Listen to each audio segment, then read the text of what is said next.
Donald Trump veut envoyer les sans-papiers à Guantanamo. Voilà la dernière déclaration choc du président américain. Cuba qualifie à l'instant d'acte brutal le projet de Trump d'envoyer des sans-papiers à Guantanamo. Le président cubain a qualifié mercredi d'acte brutal, donc le projet de son homologue Donald Trump d'envoyer 30 000 migrants sans-papiers à la prison militaire de Guantanamo, normalement réservée aux détenus accusés de terrorisme. Puisque vous savez que donc ce fameux Doualem qui a été expulsé vers l'Algérie, ça n'a pas duré 24 heures par Bruno Retailleau avant que l'Algérie nous le renvoie. Et bien là maintenant c'est la France, la justice française qui, j'allais dire, joue contre son camp, puisque le tribunal administratif de Paris a suspendu mercredi en référé l'expulsion de cet influenceur, tout en reconnaissant, et c'est ça qui est extraordinaire, qu'il était dangereux et qu'il fallait l'expulser.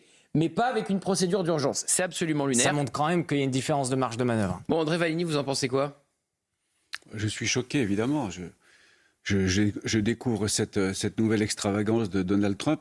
La question qu'il faut se poser, c'est de savoir dans quelles conditions de respect des droits de la défense, de respect de la dignité humaine, tout ça va être fait. Si on assimile les migrants qu'il veut envoyer là-bas aux terroristes qui ont les chaînes aux pieds du matin au soir en combinaison orange que l'on voit marcher comme ça à petits pas parce qu'ils sont enchaînés, qu'ils ont les menottes en permanence, tout ça n'est pas acceptable. En France, pourrait dissuader les Algériens.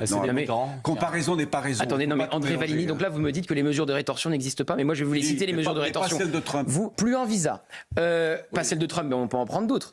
Plus un visa, vous bloquez les transferts de fonds par Western Union de la diaspora algérienne vers l'Algérie. Vous dites à l'élite de ces pays, vous ne venez plus vous faire soigner en France. Vous savez combien les Algériens doivent à la France en frais médicaux ? Plus de 40 millions d'euros. Oh les bâtards.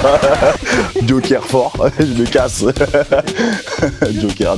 Donc les mesures de rétorsion, elles existent, mais vous ne voulez pas les prendre, c'est tout. Le ministre de la Santé au Sénat cet après-midi a répondu que c'était 2 millions d'euros le manque à gagner aujourd'hui.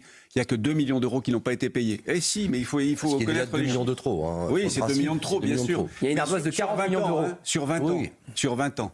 C'est Yannick Neuder, le ministre de la Santé, qui a donné les chiffres. Écoutez, il y a une enquête qui a été publiée la semaine dernière, 40 millions d'euros qui n'ont pas été payés par l'Algérie. Très bien, s'ils ont régularisé à 38 millions d'euros en une semaine après l'enquête qui a été publiée la semaine dernière.